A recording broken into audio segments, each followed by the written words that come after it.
상처가 보석이 되다. 상처 입은 상담사 엘로이. 짐승은 그냥 존재한다. 동물들은 그냥 존재한다. 라고 그냥 만족이 되나 봐요, 걔네들은. 근데 인간은 내가 존재한다. 나라는 존재가 있다는 걸 알려야 되나 봐요. 그렇지 않아요?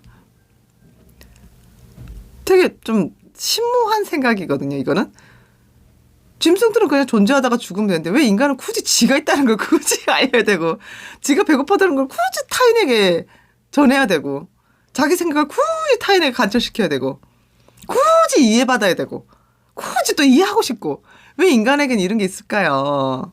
그러니까 인간이 참 특이하다는 거예요. 짐승은 안 알리잖아요, 그거를. 그죠? 짐승은 굳이 안 알리거든요. 배고프면 가서 먹잖아요, 자기가 찾아서. 사냥을 하고. 사냥할 때 가서 그 짐승한테 뭐 사슴아 내가 지금 배가 많이 고프거든. 그래서 너가 나한테 좀 먹을 일용할 양식이 되었으면 좋겠어. 뭐 이런 거 안 하잖아요. 그냥 냅다 잡아먹으잖아요. 동물, 짐승, 어떤 각각류든 뭐든 생물, 다른 생물과 다른 거는 우리는 내면에 일어난 일을 나라는 존재를 표현한다는 거거든요. 그걸 언어로 표현한다는 거죠. 말소리 언어든 그러니까 행동, 제스처든 그걸 표현을 한다는 거예요. 인간은. 저는 사실은 뭐 어떤 저의 요즘에 꽂혀 있는 걸 얘기를 하자면 이거 끊임없이 제가 이해를 받으려고 너무 노력했더라고요. 요즘에 이 로저스 이론에 대해서 좀 다시 좀 생각을 하게 되거든요. 로저스가 뭐래요? 인간의 그 필요 충분 조건. 내담자를 만날 때 그 사람이 변화할 수 있게끔 도울 수 있는 어떤 기본 필요 충분 조건이 뭐예요? 세 가지죠. 공감적 이해. 무조건적 존중적 태도. 수용이죠. 그죠? 무조건적인 수용. 그 다음에 진솔성이에요. 진솔성. 그 중에 무조건적인 존중과 공감적 이해. 공감적 이해라는 건 공감한다. 공명이 아닌 거예요. 그러니까 동감이 아닌 거예요. 공감적 이해. 내가 너를 공감을 해보겠다라는 자세인 거죠. 태도죠. 그 다음에 이 사람을 무비판적으로 보겠다. 무조건적인 수용이라는 거거든요. 근데 무조건적인 수용이 뭐냐면 제가 요즘에 그래서 제가 진짜 수용을 못 받은 사람이구나라는 걸 좀 생각을 했어요. 내가 왜 이렇게 설명하려고 하고 왜 이렇게 이해를 받으려고 했을까? 그리고 나 또한 저 사람을 왜 그렇게 이해하려고 했을까? 수용을 안 하는 거죠, 우선은. 이해한다는 거는 이해하려고 애쓴다는 건 내가 우선 저 사람 수용이 안 된다는 거거든요. 근데 로저스의 태도는 먼저 수용부터 하라는 거예요. 그 다음에 공감적 태도가 들어가라는 거거든요. 근데 수용이 뭔 줄 우리가 머리로 배웠죠. 그죠? 나의 어떤 가치관도 다 내려놓고 너는 그럴 수 있다. 인정하는 거거든요. 그럴 수 있다가 뭐냐면 네 말 다 맞아. 이거 아니죠. 그죠? 너는 그럴 수 있다. 라고 나는 생각한다. 라는 거거든요. 어떤 선택을 제가 했어요. 근데 저는 항상 우리 부모님이 아이고 네 왜 그렇게 했는데? 하고 물었어요. 경상도 사람이니까. 왜 그런 선택을 했는데? 왜 그랬는데? 먼저 이렇게 물었죠. 근데 부모님은 왜 그랬는지 궁금해서 물은 걸 수도 있어요. 근데 저는 항상 어떤 느낌이냐면 내 선택은 틀렸어. 너는 현명하지 못한 선택을 했어. 늘 이것들이 있었던 거죠. 그러니까 누구한테 저희 결정을 말할 때 나는 이번에 이렇게 하려고 해 하면 이런 말을 할 때 항상 불안한 거예요.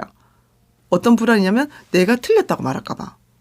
그래서 어떤 2차적인 행위를 많이 하면 그거에 대한 장황 설명을 하는 거예요. 근데 어느 순간 이제 나이가 중년이 되니까 이제 그게 지치나 봐요, 저도. 그래서 어떤 걸 요구하냐면 좀 말을 안 해도 그냥 그런갑다라고 해봐.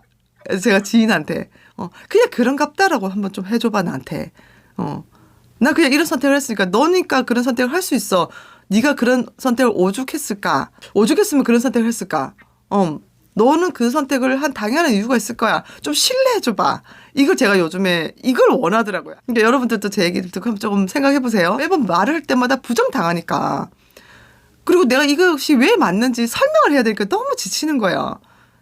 근데 한편으로 도움도 되어 설명하는 과정 중에 내가 왜 이 선택을 했는지 나도 이해가 되니까. 근데 이제 그런 공감은 받기 싫은 거예요. 그냥 수용이 너무 필요했구나, 나라는 인간이. 왜 나는 나를 드러내고 싶어 하는가? 왜 나는 나를 표현하고 싶어 하는가? 이 주제에 대해서 저 얘기를 하다가 한 거죠. 그러다 보니까 인간에게는 언어가 필수적인가 봐요. 왜냐면 좀 더 우리가 상담학적으로 간다면, 그죠? 우리 내면에 뭐가 있어요? 셀프, 나라는 게 있거든요. 나라는 거는 그냥 단순히 이 육체에 머무는 게 아니고 나의 어떤 정신세계 안에 나라는 존재가 있나 봐요. 그래서 인본주의에서도 자기 실현의 욕구라는 말 쓰고, 그죠? 어떤 성경에서도 뭔가 나가 있나 봐. 그러니까 맨날 자아를 죽이라 이러잖아요. 어떤 종교적 입장에서도. 그다음에 어떤 불교나 다른 종교적인 것에도 자기의 어떤 욕구나 자기를 다듬는 과정이라고 하잖아요. 근데 그 다듬는 과정은 사실 우리 외모를 가꾸는 걸 말하는 게 아니죠. 내면을 계속 수행한다는 거거든요. 그것처럼 우리가 뭔가 인정해야 될, 받아들여야 될, 혹은 받아들이고 싶지 않은 내 안에 뭔가가 있나 봐요. 그걸 왜 하는 걸까?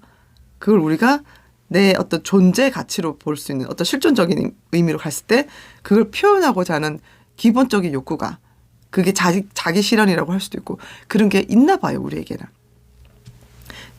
동물에게는 없는, 다른 어떤 생명들, 다른 유기체들에게는 없는 표현하고자 하는 그런 게 있나 봐요. 이걸로만 부족한 거야. 외모로만 부족한 거야. 그죠? 꽃들은 자기가 꽃을 만개하면 자기 표현이 끝이죠. 그죠?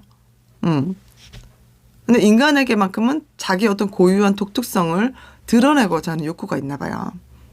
그래서 우리가 오래전부터 철학자들도 그렇고 어떤 종교 쪽에서도 그렇고 그리고 심리학 쪽에서도 그렇고 상담학 쪽에서도 그렇고 꾸준히 나라는 거, 나를 찾아서 뭐 이런 식으로 있나 봐요.